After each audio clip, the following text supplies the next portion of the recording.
Berjumpa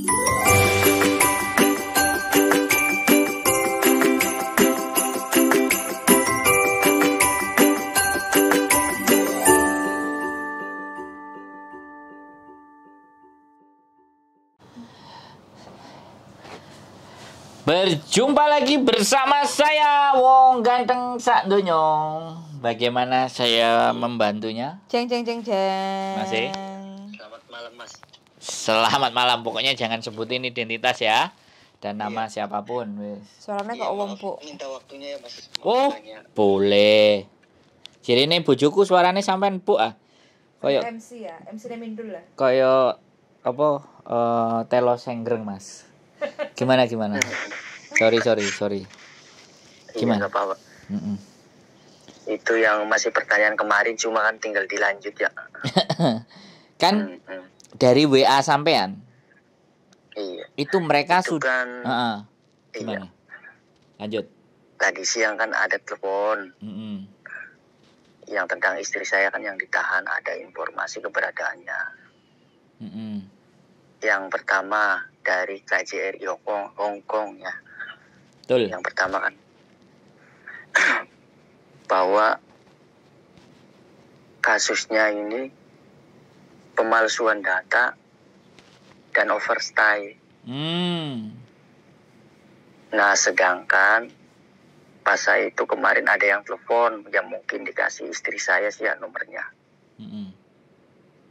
Nah, di telepon itu, Mas, ini suaminya? Ya, saya jawab kan. Ini saya temannya istri kamu yang pas satu tahanan. Iya kan, saya kan dengar suaranya kan bilang, seneng ya Mas. Betul. Ada kabar lah dari teman lah mungkin. Siap. Terus saya nanya, iya gimana Mas? Iya, istri kamu kan statusnya kan, kasusnya kan overstay sama pemalsuan data katanya. Itu kan pas kena polisi ngomongnya, keterangannya. Pas kena polisi itu di dalam tasnya ada KTP bukan asli KTP istri saya.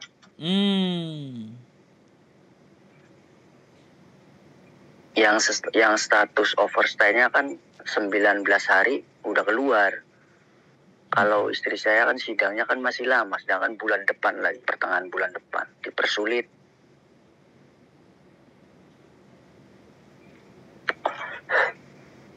Itu kalau pemalsuan data kayak gitu gimana ya? Ya paling cuman nambah berapa aja, nggak sampai tahunan Mas. Kalau dia mengakui menjawab ya saya salah gini selesai Mas, cepet. Iya. Jadi saya ceritakan lagi ya. Ganti saya yang ngomong atau saya masih harus dengerin sampean lagi kira-kira? Sampean. Jadi gini. Gantian sampean. Jadi KJRI sudah sangat kooperatif Mas. Karena baru kali ini saya mendapat laporan dan benar-benar dibalas sama dia kan. Jret yang sampean screenshot nih. Ini benar-benar ini dan saya senang gitu loh. Karena nomornya kan ya sedikit banyak saya yang ngasih gitu kan. Jadi artinya benar-benar nomor ini bisa dipertanggungjawabkan karena sampean juga kemarin tak lihat bisa ngirimin kakaknya kan, prosedurnya kan memang begitu gitu loh. Jadi saya senang. Saya cuman pinginnya ke sampean sampean tenang dan berdoa saja. Itu pasti pulang. Saya yakin pasti pulang. Tinggal masalah memang kita nggak bisa ya kayak WA-nya sampean yang bisa mohon untuk dipercepat, nggak bisa. Ini sudah undang-undang Mas, ini negara. Jadi ini sudah kewenangan pemerintahan Hong Kong. Pemerintahan Indonesia nggak bisa ikut turut campur. Karena sekali lagi istri sampean ada di Hong Kong dan melanggar beberapa pasal gitu loh. Berarti pelanggarannya nggak cuma satu item, bisa 2 item atau 3 item, kita nggak ngerti ya kan. Nah ini kan sudah jelas Mas, cuman saya nggak sebutin nama, tapi ini ada Thailand Center for Women. Nah ini kan penjaranya di Thailand ya kan, center di Women dan registrasi ini nomor tahanannya sudah ada juga. Nah kalau seandainya sampean bisa atau saya ngirimin surat dan saya menemui istri sampean, itu bisa sebenarnya. Iya. Karena kan sudah ada ini nomornya semuanya registrasi dan dia jelas. Dan benar kan omongan saya, KJRI pasti punya datanya. Iya. Kalau itu ditangkap polisi, pasti KJRI pasti akan dihubungi duluan. Ya nilin sikun, kalau bahasa Kantonis itu ya nilin sikun itu kantor kedutaan Indonesia. Jadi pasti itu kalau kasus polisi pasti tahu KJRI. Nah, untuk pihak keluarganya lebih mudah ya tadi kakak. Jadi sekali lagi keinginan sampean untuk dipercepat atau dipermudah prosesnya itu tidak bisa. Ini Hong Kong bukan Indonesia. Yang ingin saya jelaskan ke sampean. Jadi sampean tetap berdoa, keep in contact, dia pasti akan ngabarin. Dan ini jelas KJRI sudah sangat jelas bahwa persidangannya. Saya cuma nggak tahu persidangan ini boleh nggak saya ikut. Kalau persidangan ikut ini saya sebenarnya pingin ikut gitu loh. Jadi kalau misalnya sampean yang ngomong ya sekali lagi, Pak Bu mohon dimaafkan kalau seandainya saya punya teman laki-laki ya kan, saya nanti bisa kirim data saya, terus sampean boleh nggak untuk menghadiri misalnya persidangan atau menjenguk istri saya di penjara. Nah sampean sing mengajukan permintaan itu kan enak gitu loh Mas. Soalnya aku agak sedikit gitu loh. Piye ngono lho. Jadi nih, tapi kalau sampean yang kasih rekomendasi kan siapa tahu. Karena permintaan keluarga gitu loh. Tapi nek aku maju dhewe, pertanyaannya kan sampean ngerti kon sopo lah yang ngono terus piye Mas? Iya pertama saya. Betul. Terus saya juga itu Mas. Boleh. Kan saya kan telepon sama yang saudara saya, cuma cewek yang ada di Hong Kong. Siap. Terus kan dia kan katanya mau jengukin. Saran jengukinnya kan gimana?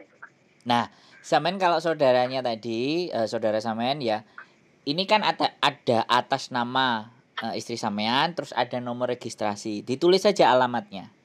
Ini kan ada alamat. Terus masukin ke kantor pos, ditunggu. Kalau yang bayar itu 1 hari 2 hari nyampe. Tapi kalau yang pakai perangko bisa 1 minggu nyampenya. Jadi yang bayar aja sekitar kayak kalau nggak salah $26 lah. Jadi nanti akan diterima itu. Nah setelah diterima itu dia kasih alamatnya, boleh jadwal kunjungannya, kasih aja nomor telepon si pengirimnya, nanti bisa dihubungi. Karena kalau sudah masuk terus begitu yang di penjara mengiyakan iya ini boleh mengunjungi, jadwalnya kapan, nanti akan dihubungi si saudara sampean yang perempuan tadi. Terus kan Mas ini kan istri saya kan overstay kan ada itunya ya, kayak semacam yang masukin nggak tahu kerja apa gimana ya. Mungkin yang bikinin KTP kan orang itunya katanya sih punya suami orang Hong Kong. Sedangkan saya kan waktu hubungan kan saya kan pengennya gini, ada tanggung jawabnya enggak kan. Istri saya kan kena polisi pas baru masuk kerja 1 hari. Saya kan tanya gitu, dianya kan jawabnya gini, kalau misalkan tahu tempat tahanannya di mana, pasti saya datengin. Pagi juga saya datengin. Sedangkan saya kan udah tahu tempat tahanannya ini, lokasinya ini, nomornya ini kan ada. Sedangkan dia kan nggak mau, kayaknya menghindar itu. Iya Mas. Boleh saya ngomong? Iya boleh. Lah kalau dia masuk, ya otomatis yang bertanggung jawab yang ngasih pekerjaan dong. Dan itu diburu.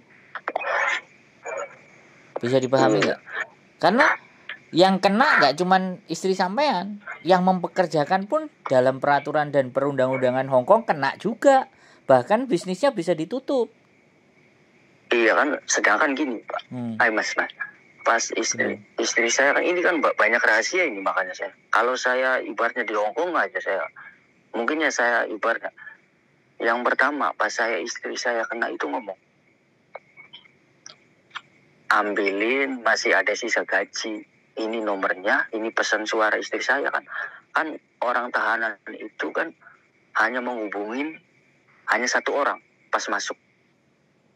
Nah, kan saya hubungin, kan masih ada barang-barang istri saya kan, HP di kosannya.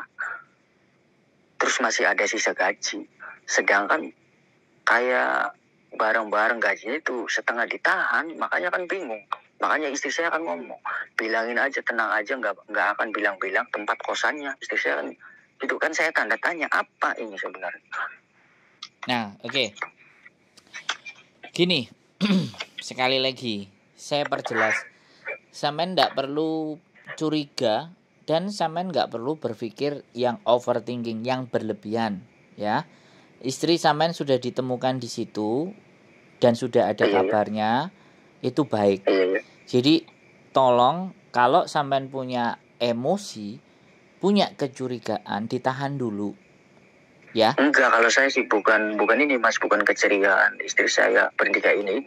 Maksudnya kan Uang gaji. mungkin kalau misalkan istri saya, contoh, istri saya kan otomatis kan ditanya nama polisi, tanya ini gini, kamu tinggal di mana, contohnya kan. Sedangkan tempat istri saya kan mungkin anak-anak kaburan semua, mungkin saya kan kurang paham ya. Oke. Ya mau. Jadi serahkan itu ke mekanisme persidangan. Oke. Iya. Jadi sampean cukup berdoa saja, serahkan semuanya di mekanisme persidangan. Ya. Sampean boleh berkirim surat kok, Mas. Jadi untuk menyampaikan unek-unek sampean itu, sampean boleh berkirim surat. Ya. Atau melalui saudara sampean tadi, sampean boleh tulis WhatsApp kepada istri sampean. Bla bla bla bla bla bla bla bla bla, terus biar dibaca sama istri sampean. Nanti ditulis di kertas.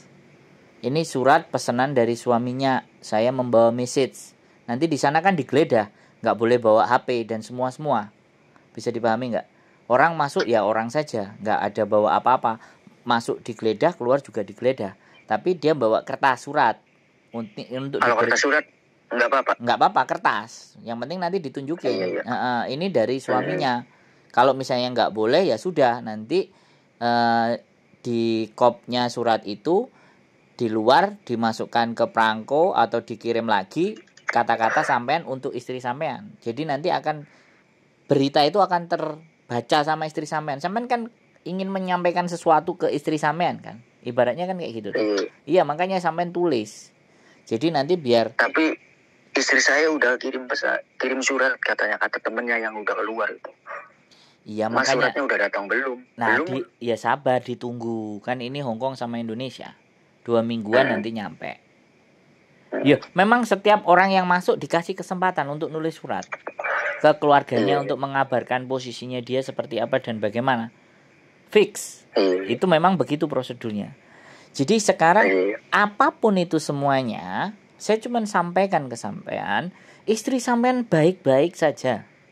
Saya yakin, saya tahu penjara Hong Kong, ya. Satu itu, jadi tolong ditahan dulu segala sesuatu, keingintahuan sampean yang besar sekali atau apapun. Sampean lihat aja instruksi dari KJRI. Sampean masih terus bisa berkomunikasi dengan KJRI, ya. Sampai nanti pada akhir dan masanya istri sampean bebas dan waktunya nanti dideportasi atau dipulangkan, nanti disiapkan kok. Jadi biasanya bareng-bareng. Mungkin nunggu agak lamanya disiapkan bareng-bareng. Tapi kalau dari pihak keluarga pingin cepat, nggak nunggu bareng-bareng, pihak keluarga bisa membelikan tiket duluan, tapi nggak tahu itu kebijakan dari KJRI, ya kan begitu. Nanti ketika KJRI ngomong ini udah beliin tiket, ya sudah, nanti akan diantar ke bandara, akan dipulangkan ke Indonesia. Kalau mau pulangnya agak cepat, tapi itu setelah menunggu kelarnya proses dan hukumannya sama orang di pengadilan Hong Kong kelar dulu, ketok palu dulu. Bisa dipahami nggak? Nah, kalau Hong Kong biasanya bisa dibebaskan dari penjara asalkan mau membayar denda.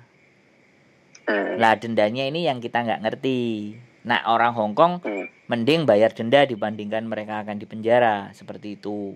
Ya tapi juga nggak perlu dipaksakan. Jadi misalnya ya nggak apa-apa, tahanannya paling berapa, entah 6 bulan, 7 bulan, 3 bulan, 4 bulan. Di sini nggak kayak Indonesia 50 tahun penjara, apa 2 tahun penjara atau 3 tahun penjara. Karena kan ini bukan persoalan narkoba. Ini adalah kesalahan administratif. Tapi ya kata temennya juga ngomong itu mas, kata temannya yang baru keluar, udah mas jangan terlalu khawatir lah, Nah, katanya. Ya kalau saya sih overstay-nya 2 bulan, cuma kasusnya cuma overstay doang. Cuma hanya 19 hari dikeluarin. Nah. Kalau si istri mas kan ada 2. Yang pertama kan itu kan yang saya terangin dari awal. Siap. Pas kena itu ada KTP palsu. Terus itu mas, kalau misalkan sidang itu yang bisa meringankan itu apa mas? Mau tanya ini sekali lagi. Ngaku. Untuk misalkan kan Ngaku. Mengakui kalau dia salah, dan ketika ditanya misalnya kamu sama siapa, kamu sama apa, namanya siapa, sindikatmu siapa saja, itu dijelaskan semuanya jujur, cepat itu, bahkan dilindungi. Terus misalkan yang buatin KTP ini siapa, itu terus aja ya, dicari sampai akarnya itu ya. Ya setidaknya kan data istri sampean diamankan. Habis itu mungkin setelah proses ditahan, habis selesai ditahan kan pasti deportasi dan segera pulang. Kalau sudah dipulangkan di Indonesia kan sindikat itu nggak akan tahu.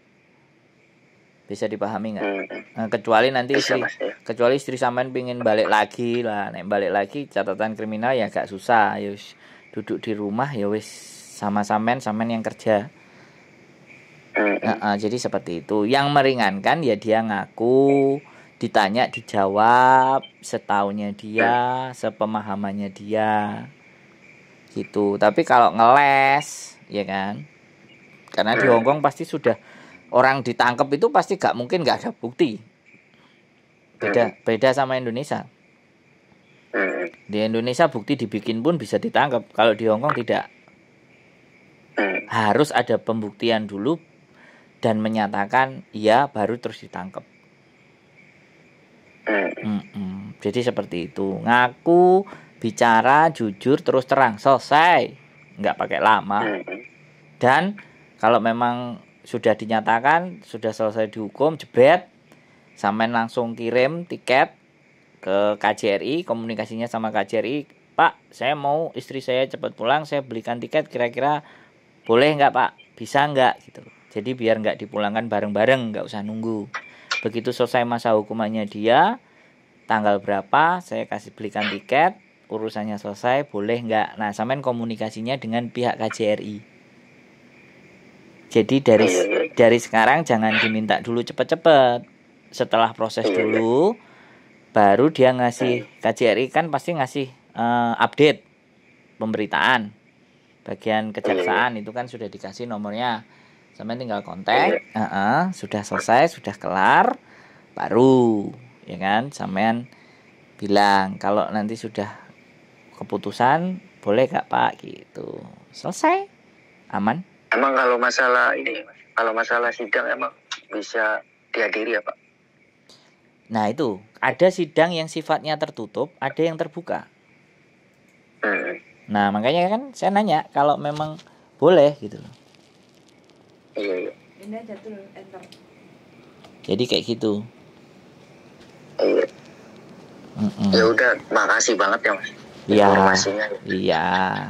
Nggak apa-apa. Makasih, selalu direpotkan dan diganggu. Nggak apa-apa, ya kan memberikan ketenangan buat sampean kan, cuman jawab sepengetahuan dan sepengalaman saya kan nggak ada masalah. Makanya saya ini dari pembicaraan kayak si bosnya istri saya itu kurang enak lah didengarnya. Sedangkan istri saya kan masih polos ya. Makanya takutnya ini dibikin setir ya, disetirin, disuruh ini kan saya kan khawatir. Cuma saya alhamdulillah ya Mas, ibaratnya dapat kabar dari KJRI, ibarat statusnya kan jelas overstay sampai pemalsuan data. Saya kan ini ya yang jadi khawatirnya ini Mas, takutnya kan nggak tahu ya atau dijebak ini narkoba, kan belum tahu ya, namanya juga orang itu bebas ya Mas. Takutnya ini. Iya. Saya ngerti kekhawatiran keluarga yang di Indonesia. Tapi kalau saya boleh berpesan ya sekali lagi, kita positif saja. Bahwa istri sampean tetap baik, istri sampean tetap ya kan, cuman gara-gara kan bisa jadi iming-iming, bisa jadi tekanan mental. Dan sekali lagi kalau sampean sebagai suaminya telepon seperti ini, kan ini buat pembelajaran buat yang lain, bahwa kalau istri-istrinya bekerja di Hong Kong, minimalnya ya kan diperhatikan, jangan sampai kelewat. Kalau memang nggak kuat dan misalnya dianya curhat, ya sudah pulang saja, kita cariin ABCD bla bla bla bla, kan kayak gitu mas pelajarannya. Jadinya kan ya sekali lagi, saya juga nggak kenal sampean, saya juga nggak kenal istri sampean, tapi melihat kasus yang terjadi, ya namanya keluarga ya mas, saya tidak menjelekkan atau tidak menilai negatif. Kalau komunikasi sampean dengan istri ibaratnya lancar dan baik, bukan berarti tidak baik loh ya saya bilang, tapi ketika akan semuanya perhatian dan semuanya baik-baik, saya yakin istri pasti nurut kok, nggak macam-macam, ya kan. Tapi kalau sudah terjadinya pertengkaran, terus satu sama lain tidak ada yang saling mengalah dan semuanya, ya bisa jadi kejadiannya kan bisa seperti ini kan, kayak gitu tuh mas, yang menjadi titik pembelajaran buat kita semuanya. Jadi sebenarnya sampai nelpon saya itu memberikan pembelajaran buat saya. Ya kadang saya ini mikirnya mas, ya mungkin apa ya, istri saya biasanya kayak gitu kan, dia kan kadang nggak kuat sama pergaulan omongan teman-temannya mungkin ya. Cuma kan saya kurang apa ya, kurang paham lah lingkungan. Iya. Ya mungkin ya. Orang istri saya masih polos kan mas. Betul, bisa jadi kan, kamu tahu apa gini-gini, ya udah aku di sini aja. Nah kan kadang-kadang kalau suami dibegitukan kan yang gondok kita ngerti, tapi bisa jadi, tapi kembali lagi bahwa ya ini pembelajaran buat kita semuanya.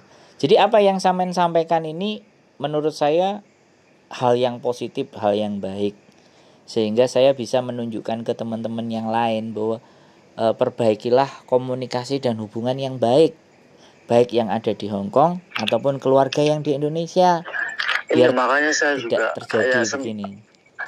Tadi siang tuh sempat kesel sama sponsor, cuma berpikir ini langsung negatif sama orang dia mas.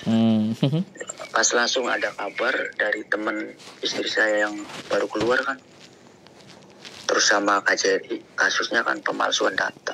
Sedangkan saya kan proses ini istri kan ini mas, bener-bener ya, dengan data yang benar ya. Data yang benar. Iya, saya kan mau langsung komplain sama sponsor ya, datangin itu ya, kantornya kan sama. Saya kan tahu semuanya. Hampir saya, cuma kan beda lagi. Pas ditanya sama teman yang baru keluarnya, dia itu pas kena itu statusnya overstay, terus langsung ditangkap.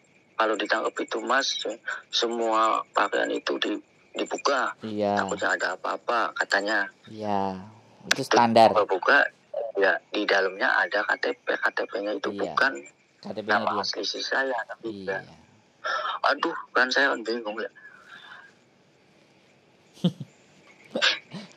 Iya standar itu. Jadi ya mungkin dalangnya ya itu bosnya mungkin dalangnya.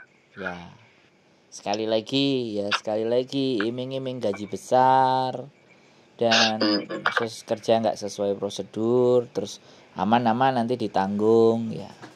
Kan sekali lagi ya begitulah Hong Kong mas. Jadi berarti kalau misalkan ini kan udah jalanin masa tahanan, terus kan otomatis kan deportasi ya mas. Iya. Kalau misalkan dipulangin ke Indonesia. Iya. Itu kalau deportasi itu seorang tahanan tuh apa bisa balik lagi ke kos, apa langsung dipulangin? Ya langsung dipulangin. Sudah tidak ada dia. Bisa. Sudah tidak ada bisa keluar lagi, lenggang kangkung sudah nggak bisa. Jadi yang bisa bantu, yang bisa nolong, ya adalah posisi yang bebas-bebas kayak gini. Jadi kayak teman sekampung itu ya mas. Ya, yang bebas-bebas kayak saya sampai tadi bilang temennya yang mau nengokin ke penjara, itu yang bebas. Nah itu kalau bantuin sampean, misalnya datengin tempat kosnya, dikasih tahu istri sampean, tolong di kosku ada ini, kamu boleh temuin ini untuk minta ini itu, bisa jadi kan teman sampean bisa bantu, tapi orang yang di kosan kan bisa takut. Tapi itu kayak bosnya itu nggak mau, dia kan. Ya iya toh. istri saya kan suruh ambilin itu barang-barangnya. Dia tuh nggak mau, katanya apa, entar aja kalau misalkan si dianya udah keluar, meskipun kalau misalkan dia masih di Hong Kong, kalau misalkan dia dipulangin ke Indonesia, barang-barang ntar dikirimin, ngomong. Ya nanti minta tolongnya sama KJRI itu. Halo? Bisa itu sama KJRI? Iya kan Pak, KJRI punya kewenangan. Bisa datengin tempatnya, ini barang milik pribadi atas nama data ini kan atas nama pemerintah. Kalau temennya itu nggak bisa. Nah orang Hongkongnya yang ditinggalin kos-kosannya itu bisa, kamu siapa? Aku ininya, nggak mau, nggak boleh. Nah tapi kalau pemerintahan dan bawa polisi bisa selesai juga. Di situ semuanya bisa selesai itu. Makanya dengan ketangkapnya istri sampean di situ itu pasti bubar sudah. Orang-orang yang ada di dalam situ pasti pindah sudah. Pasti pindah ya? Pasti sudah, karena pasti kan nggak aman karena istri sampean sudah ketangkap. Informasi pasti bocor. Jelas itu. Iya, pantesan dia kan langsung teleponnya bertigaan. Teman istri saya, terus teman saya dari kampung, sama si bosnya. Dia kan ini tempat nomor tahanannya, tempatnya. Janjinya kan kalau misalkan tahu tempatnya langsung didatangi. Ternyata dia itu pura-pura ngeles terus. Ntar dulu ya, sambung lagi lah, inilah ini. Iya. Itu jawaban. Jelas lah. Nanti makanya kita serahkan ke mekanisme saja, Mas. Jadi memang resiko anak overstay kabur itu ya, uang kalau tidak dipegang tangan sudah akan berat balik lagi ke kita. Handphone, peralatan, barang-barang, kecuali begitu istri sampean ketangkap, lapor polisi terus digrebek. Nah, diketemukanlah barang-barang istri sampean di tempat situ. Nah, itu beda urusan. Berarti barang-barang sudah ada di polisi. Artinya seperti itu, Mas. Tapi pada saat istri sampean ketangkep tapi tidak ada penggerebekan, ya kan kita nggak tahu karena itu rahasia polisi. Karena kan yang tahu interogasi antara polisi sama istri sampean kan mereka berdua. Kalau kita nggak bisa ngomong sama istri sampean kan nggak ngerti. Nah, pada saat interogasi itu dapat data, apakah langsung digrebek? Apa dilihat-lihat dulu karena sama polisinya kan kita nggak ngerti. Jadi sekarang sudah itu nggak perlu dipikirkan.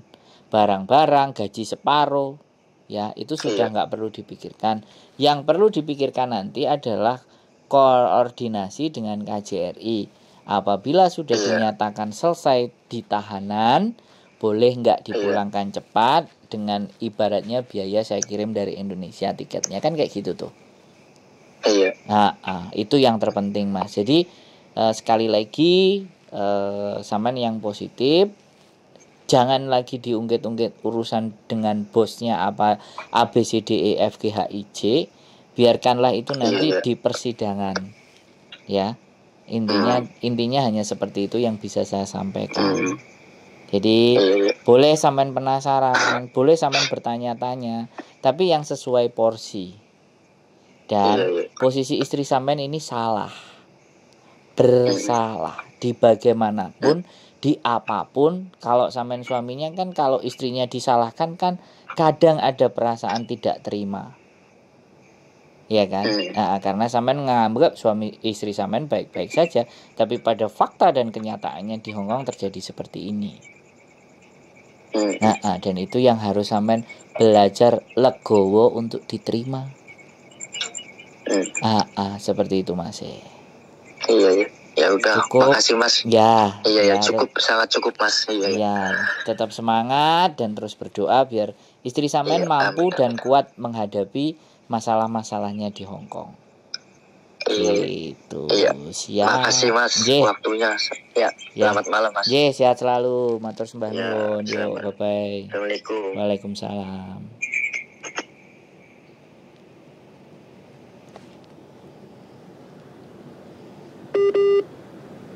Iki mateni nih.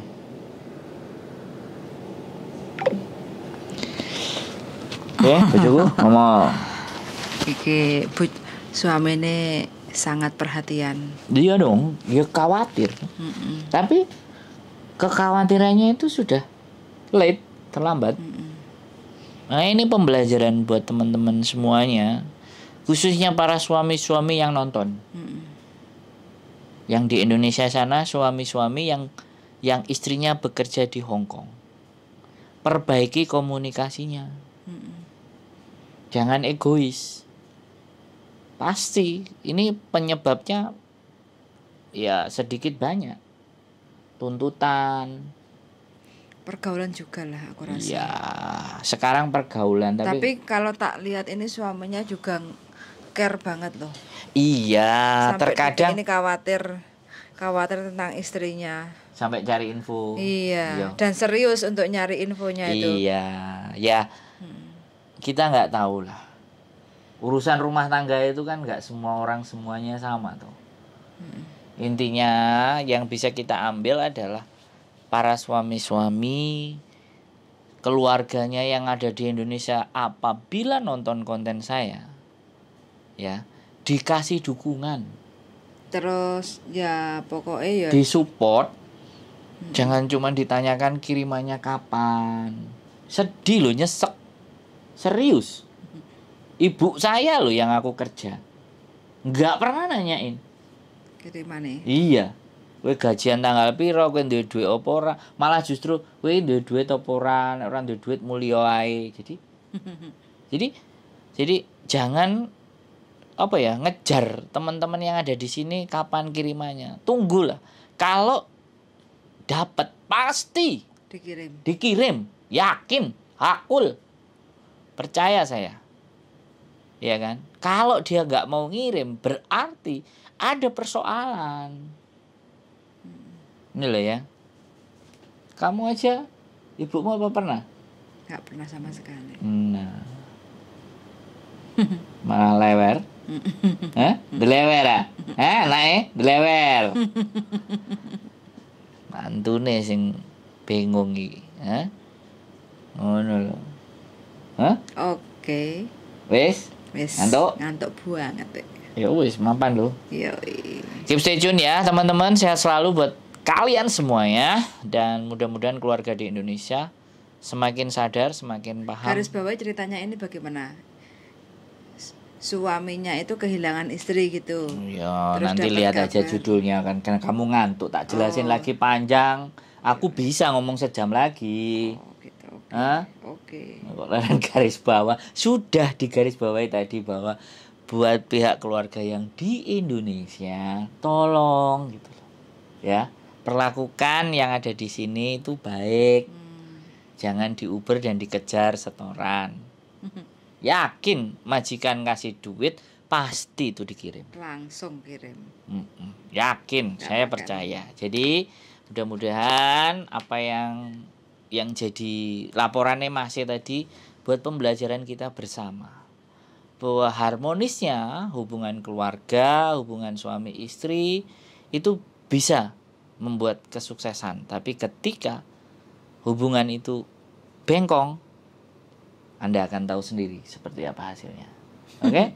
Keep stay tune my YouTube channel and see you the next video. Bye bye. Bye-bye.